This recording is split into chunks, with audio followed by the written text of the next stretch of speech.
Happy New Year!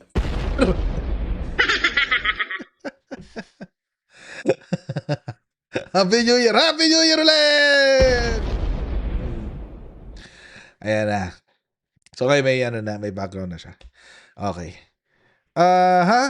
So, mga kababayan, it is December 31, 12:14 a.m. Oh, kasi, syempre, 31 pa lang. Kayo naman. So, nagbibilang na tayo ng oras. Ilang oras na lang, 2026 na, guys. Magla-live ba ako mamayang gabi ng 31? Hindi po. Opo, manonood po ako ng fireworks. Oo. At manonood ako kasi wag na natin ituloy. Wag na natin ituloy. Guys, baka ako na lang lumabas sa bibig ko.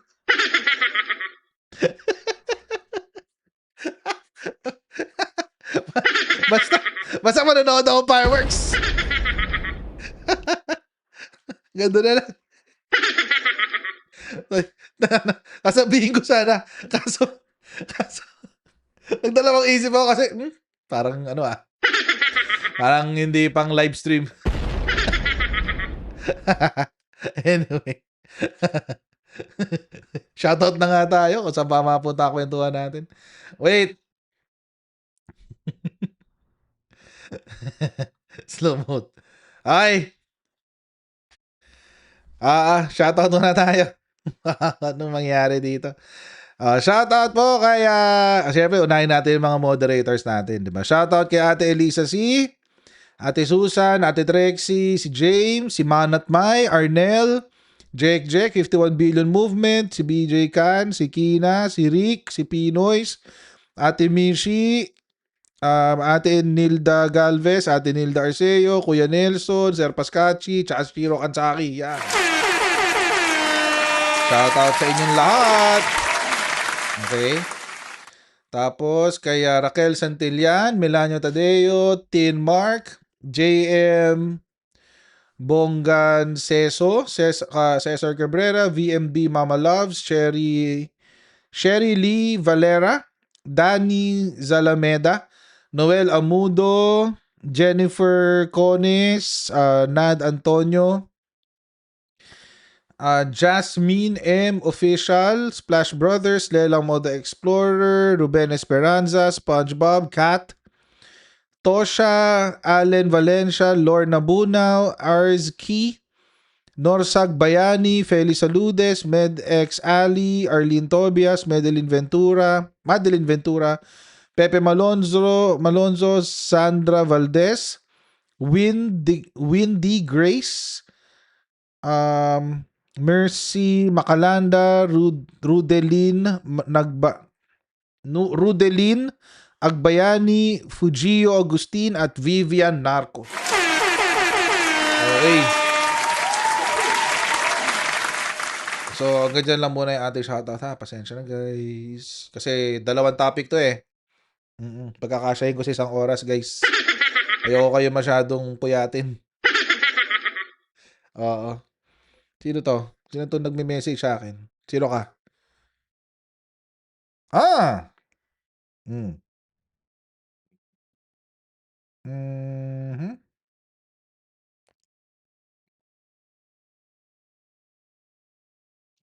Wait lang ha. Yun. Carry. Update. Oo. Okay. Game, pag-usapan na ngayon natin itong topic ito. So kanina, pinag-usapan natin yung ethics complaint. Possible ethics complaint. Laban kay Leandro Leviste. At nakita nyo naman yung balita tungkol dyan, kung paano niya ninakaw. Oo. Yung tawag dito, yung mga files sa DPWH. Ngayon, naguhugas siya ngayon ng kanyang pagkatao. Naguhugas kamay siya sa pagnanakaw. Kasi, he is mentioning everything but the manner by which he acquired the documents. Lahat ng bagay kinukuwento niya, lahat ng bagay binabanggit niya, yung laman ng mga files binabanggit niya, maliban sa kung paano niya nakuha ang mga files na ito. At ngayon, ang gusto niyang gawin is, inaasa niya sa ibang tao, allegedly na meron ding kopya nung kanyang files, inaasa niya sa mga taong ito na i-confirm yung validity at, authenticity ng files na hawak niya. Bakit? Kasi nga, tulad ng binanggit natin kanina, kapag siya mismo ang naglabas ng dokumento na ito, ay magiging ebidensya yon laban sa kanya. Mm. Magiging ebidensya yon laban sa kanya ng paraan kung paano niya nakuha yung dokumento. Lalo na kapag may allegation ng abuse of authority. Oo. Tulad nito, mga kababayan, papakita ko sa inyo. Ito, post niya to kanina. 8 hours ago. 2:45 PM. Sabi niya, Leviste thanks DPWH for confirming authenticity of Cabral files. O, di ba? O, nagpapaikot siya ngayon ng kwento. So, kanina, gusto niya manahimik na. Ngayon, nagpapasalamat siya sa DPWH dahil sa pagsasabi daw na nakuha yung dokumento sa DPWH, ito daw ay magiging official. Official na raw yun. Oo. Authentic na raw yung files kasi nakuha daw sa DPWH. Etong linya na to, sinundan ng isa sa mga vloggers ng DDS. Sabi niya, eto, dahil hindi nag-iisip yung scriptwriter na amin tuloy nila na yung hawak na documents ni Leandro Leviste ay totoo kasi quote-unquote forcibly kinuha kay Cabral. Nagpa-photocopy pa nga daw. In short, whatever he has is the real thing. Ang nag-confirm pa staff ni Yusek Cabral. Ang bobo kasi ng angling. Pinakita pa yung paper cut. Halos ipagduldulan na sa kanya talaga. Galing! Diba? Una natin papansinin pa yung nasa ilalim. So ito pa pala, pansin natin ito. So now that we've established it, whatever Leandro will say from now on is based on that authentic document. Document. Thanks for clearing that up. Okay. Ngayon, mga kababayan, ganito yan. Meron ho sila ditong panloloko na ginagawa. Oo, si Leviste at yung mga vloggers ng DDS. Meron ho silang panlolokong ginagawa. Ano yung panlolokong ginagawa nila? Na porke nakuha yan sa opisina ng DPWH, ay authentic file na yan ng DPWH. It doesn't really follow. Non sequitur. It doesn't really follow. Kasi mga kababayan, ang dami-daming dokumento doon. Malay ba natin kung yun ang tamang dokumento to address the issue? Di ba? Besides, mga kababayan, mukhang hindi yata nila alam ang... actually, feeling ko iniiwasan nilang gamitin yung terminong authenticated, Kuya Berto. Ayaw nilang gamitin yung term na authenticated. Ang ginagamit nila is authentic. Authentic. Kasi mga kababayan, pag authentic, ibig sabihin, galing doon sa... may totoong dokumento basically. Authentic is true document. Totoong dokumento. Okay. Pero mga kababayan, pag kasi nagsasabi ka ng authentic, may dinadaan ng proseso yan. Yun ho yung proseso ng authentication. Para masiguro mo na ang dokumento ay totoong document. Oo. Hindi basehan ang pagkuha sa opisina na ito ay isang authenticated document. Kasi kung yan lang ang basehan, bakit pa tayo may rules of evidence sa rules of court? Diba? Kung ano na lang pala ang lumabas.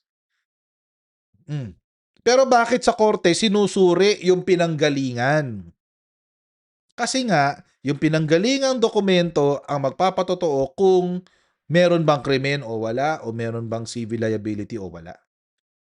Yung tunay na halimbawa, halimbawa mga kababayan,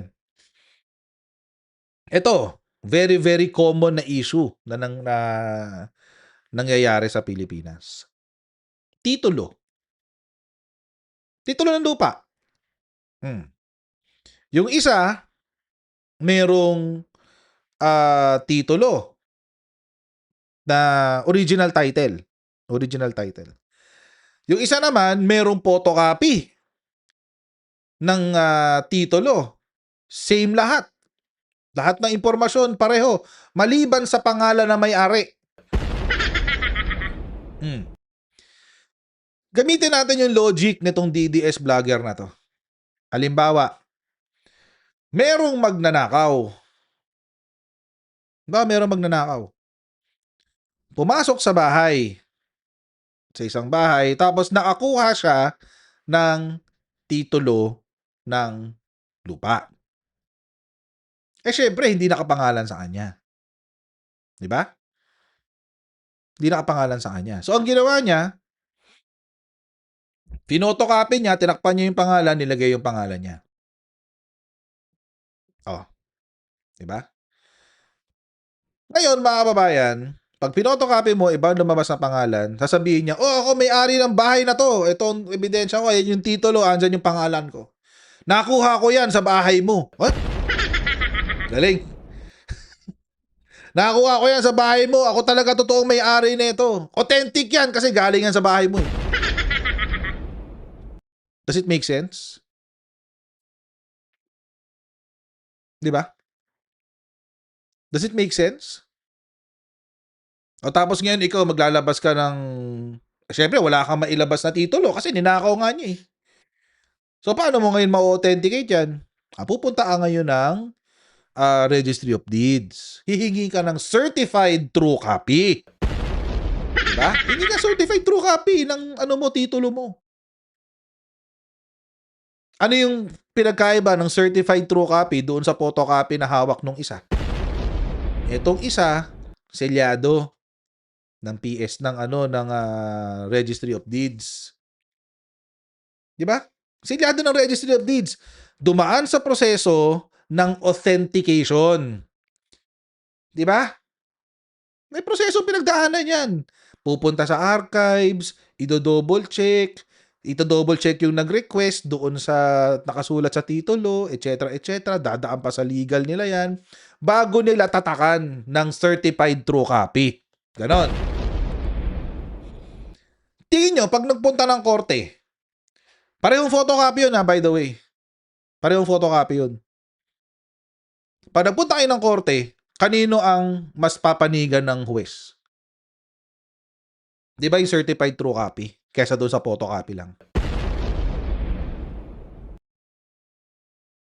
Kaya walang sense itong sinabi ng DDS vlogger na to. Hindi porke nakuha sa opisina, ibig sabihin authentic. No, it's not. Wala sense yung sinasabi ni Lebiste. Hindi authentic yung dokumento porke ninakaw niya doon sa opisina ng DPWH. Where you took the document does not authenticate it. Yung proseso ng authentication will make sure that the document is authentic. Sa mga nagpa-apostil, ganun din ang proseso nyo, di ba? Meron kayong dokumento sa Pilipinas, kailangan yung dalhin sa ibang bansa, ano sasabihin sa inyo ng ibang bansa? Ay pa-apostil mo muna sa DFA nyo. Di ba? Kahit original copy yun.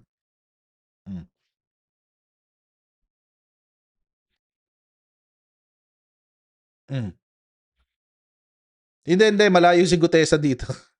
hindi pareho ng sitwasyon ni Gutesa to. Oo. Sorry man at may, hindi ako agree dyan. Oo. Malayo kay Gutesa to. Iba yung sitwasyon ni Gutesa. Yung kay Gutesa kasi is fraudulent from the first place. In the first place. Peke na siya, umpisa pa lang. So, yun. Yun ang pinagkaiba nun. Kung saan mo kinuha, doesn't authenticate it. The process makes the document authentic. Kaya nga nagsisinungaling si Lebiste. Nagsisinungaling tong vlogger na to eh. Kung sino, well, di ko, tatanong kayo kung sino. Ayoko sabihin. Hanapin nyo na lang. Type nyo yan. Hanapin nyo. I-search nyo sa Facebook yung mga words na to. Ayun, makikita nyo kung sino to. Pero ito pa, ito hindi pa to authentic. Chismis pa lang to, chismis pa lang ha. Chismis.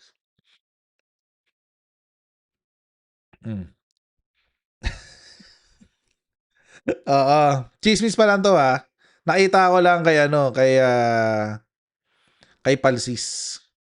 Ayan, kay Atty. Palsis. Sabi ni Tweety Bird, the potential criminal cases that the government, take note ha. Take note. The potential criminal cases that the government itself is looking at filing against Congressman Leandro Lebiste. Gobyerno na yan ha.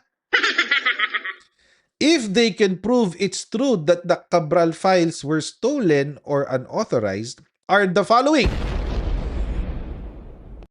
Excuse me.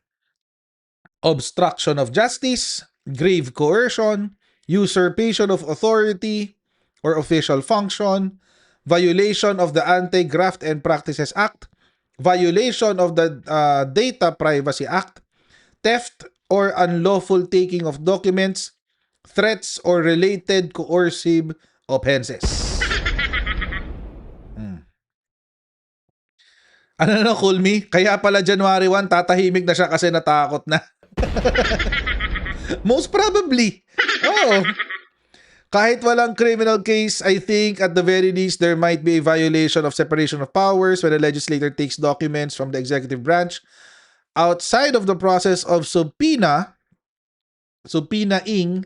the documents in a hearing in aid of legislation. May problema ho talaga. Actually, pwede naman sabayan eh. 'Di ba? Kasi yung sa ethics complaint niya, pwedeng ito yung gawing basis. Yung violation of separation of powers.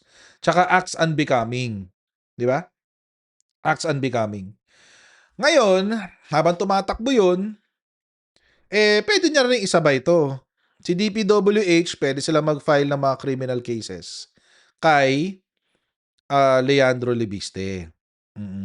And by the way, ang sabi na ng Tweety Bird ni Attorney Palsis, government criminal cases that the government is looking to file.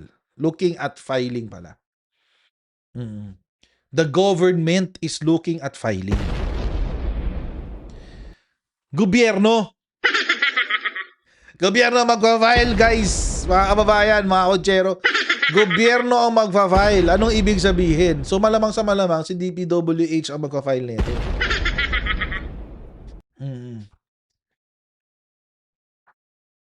Akala natin malala na si si Barsaga. Mas malala pa pala si Promil Kid, guys.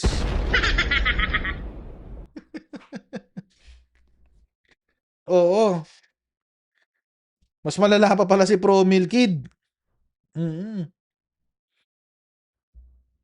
Although these are ito minor, obstruction of justice. Ang penalty nito.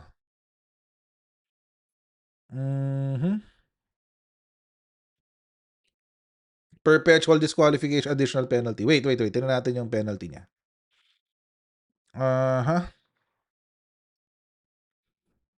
Okay.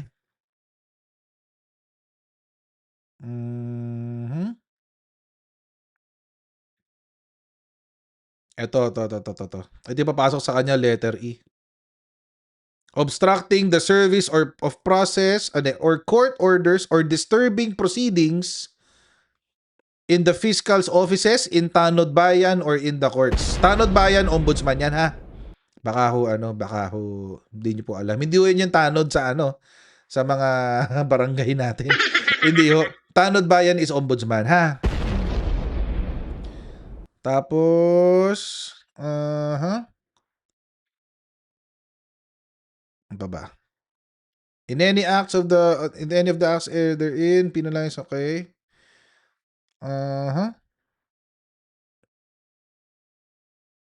Asan yung penalty? Wait, asan yung penalty? Mhm.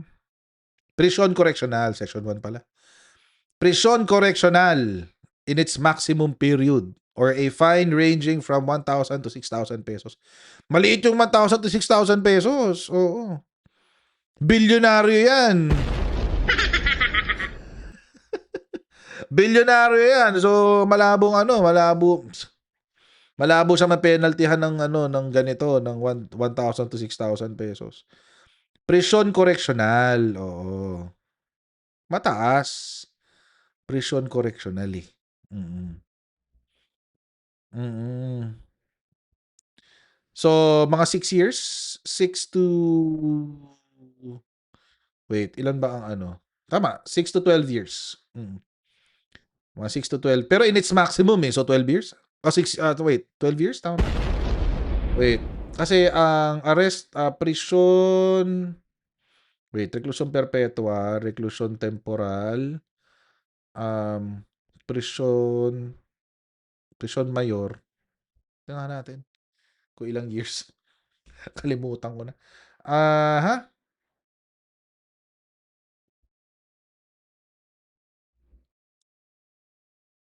6 years. Tama, 6 years nga. 6 years. Oo. 6 years. Mhm.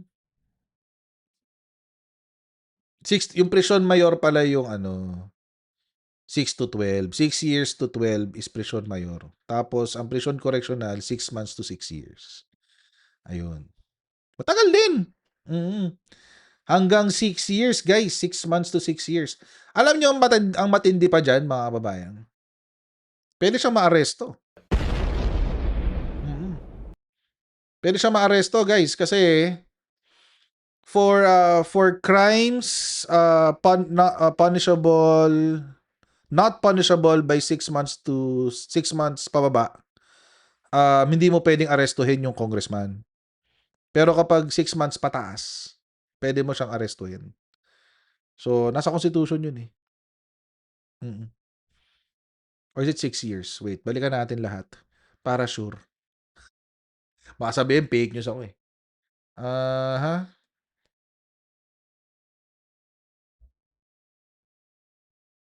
Mhm.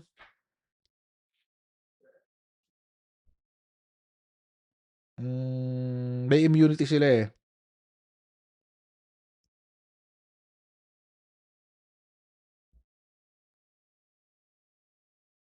Saan na yun? Constitution na nga lang. Article 6. Okay, tingnan natin. Mhm.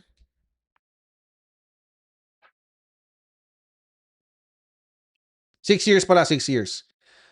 Senator or member of the House of Representatives shall in all offenses punishable by not more than 6 years be privileged from arrest while the Congress is in session. So 6 years. So ibig sabihin, yan. Pwede siyang hulihin. Pasok siya sa 6 years eh. Hindi siya pwede arestuhin. Oo. Not more than 6 years eh. So pasok siya doon sa 6 years. Although hindi pa nangyayari yan, so wala pang, I don't think meron jurisprudence na yan. Hanapin ko kung meron na para mas specific. Pero nakasulat dito, a senator member shall in all offenses punishable by not more than 6 years shall be privileged from arrest while Congress is in session. Not more than 6 years. Pero kung saktong 6 years, like prison correction, ay hindi. Tama, 6 years lang maximum eh. Oo. So, yun. Yun, sa prison correction, sa Greek obstruction of justice. Yun yung papasok sa kanya dito. Yung sa Tanod Bayan. Disturbing proceedings. Yan. Ano pa ba? Pwede kaya yung F, making or presenting or using any record, document, paper, or object with knowledge of its falsity. We don't know. Kung papasok to. Pero ito, sigurado to. Disturbing the proceedings. Okay, ano pa ba yung sinabi ni Attorney Palsis? Grave coercion. Grave coercion. Ayan. Uh-huh. Ayan, grave coercion. The penalty of prison correctional din, no? 6 years.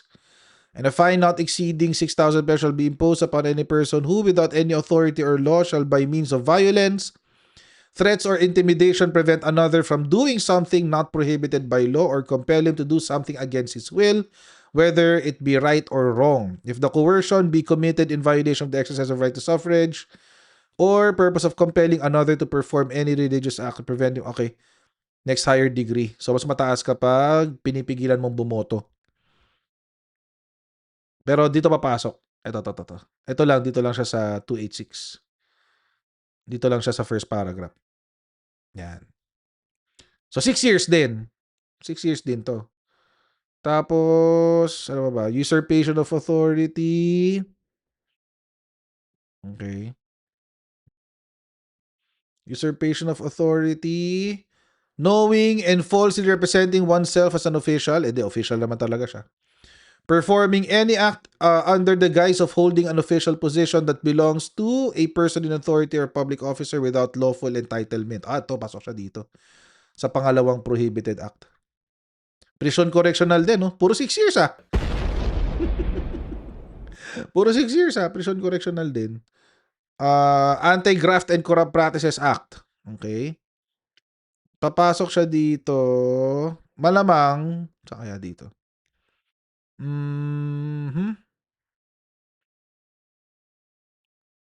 Teka, wait. Tingnan natin kung saan siya papasok dito. Wait lang, ha. Okay, penalties, jurisdiction, unsolicited gifts. Okay. So, kaya siya papasok dito, no?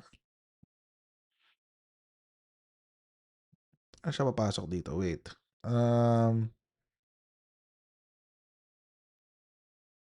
Okay. Baka dito? Persuading or being persuaded to violate laws or rules related to official duties. Yung pagpipilit niya kay Cabral na pagbigay sa kanya ng dokumento. Ayun. Ito siguro yun. Persuading or persuaded to violate rule. Saan ba? Patang natin yung actual law. Ito. Ito nga. Sa ano siya? 3.1. Section 3.1. Corrupt Practice 3.1. Persuading, inducing, or influencing another public officer to perform an act constituting a violation of rules and regulations duly promulgated by competent authority or an offense in connection with the official duties of the latter, or allowing himself to be persuaded, induced, or influenced to commit such violation or offense. So ito siya sa number 1, 3.1. Ito mas mataas ang penalty dito eh. Sa ano? Sa violation ng Anti-Graft and Corrupt Practices Act.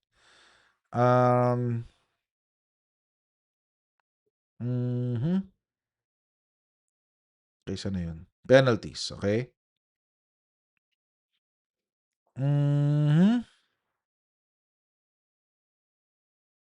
Any public or, okay.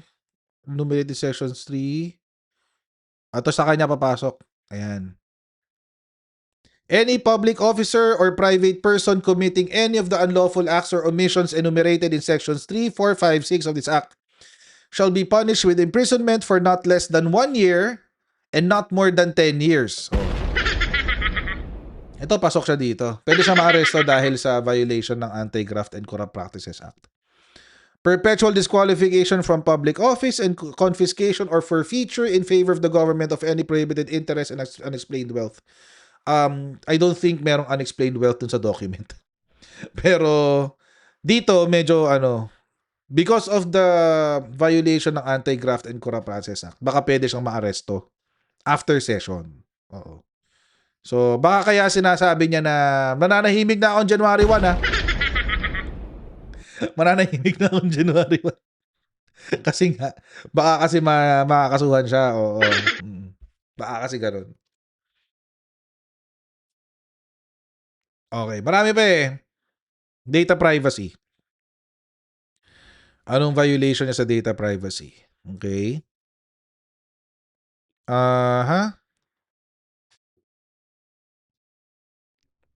Okay, wait lang ha.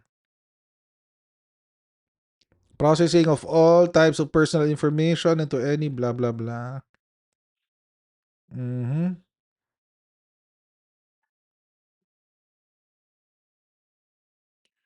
Okay. Mhm.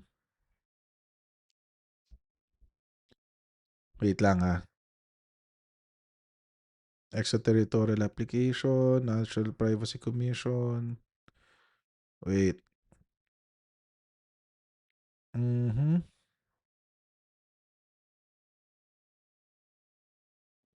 Asan yung violation? Hindi. Ano pala 'to? Basta kapag hindi mo ginawa yun nandito, yun na yung violation. Oo. Silepiste.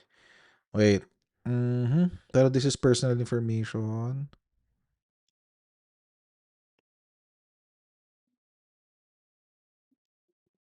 Okay.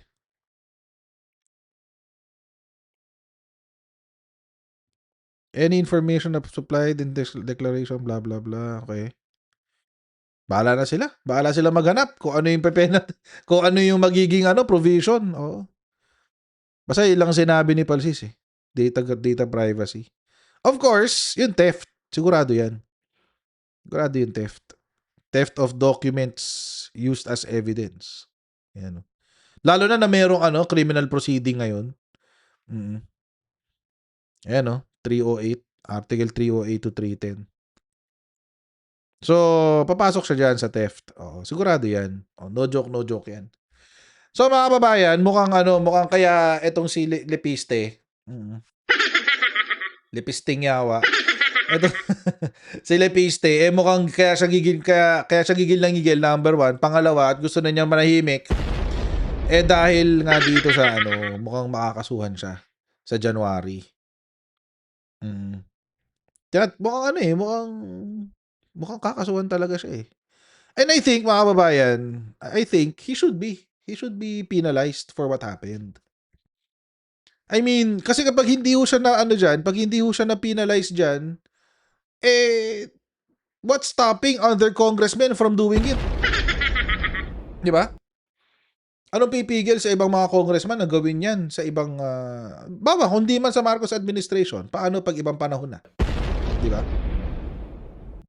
Paano pag ibang panahon na? Wala pa tayong gagawin hanggang ngayon? Or wala tayong gagawin para mapigilan yung panahon na yun? So, pigilan na hanggat maaga. And since meron namang violation na nagawa, ako personally, dapat talaga ma-penalize siya.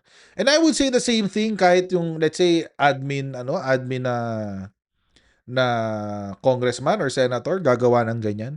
I would say the same thing. Kasuhan siya. Hindi lang ho ito dahil libiste siya kaya gusto ko siya makasuhan. Hindi ho. Kahit sino congressman ang gumawa nun, mali ho yun. Mapa-admin ka o hindi, mali ho yung ginawa na yun. Hindi ho dapat nangyayari yun. Hindi ho dapat nangyayari yun. Kaya agree ako na makasuhan siya. As in really a criminal case against him. Hindi lang dahil sa dahil sira ulo siya. Pero dahil maliw talaga yung ginawa niya, di ba? Anyway, so mga kababayan, hanggang dito lang po muna tayo sa ating live stream for today. By the way, again, wala po tayo live stream bukas, but mag-upload po ako ng mga videos. Please don't forget to like, share, and subscribe, and I'll see you again in our next live stream. Okay? Bye everyone! Happy New Year to everyone! Wait, bago ako umalis. Sana yun. Bago ako mag-sign off. Yan. Happy New Year! Happy New Year to everyone! Woohoo! Okay? So, Happy New Year everyone! See you in 2026. Bye everyone! See you later. Bye!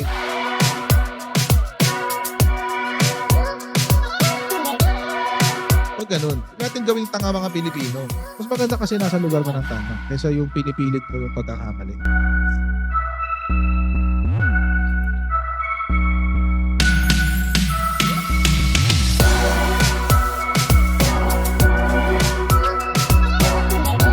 Are they willing to go that far? Hindi nakakalimutan ng Pilipino yan hanggat di nasasagot. Sino ngayon nagsasabi ng totoo?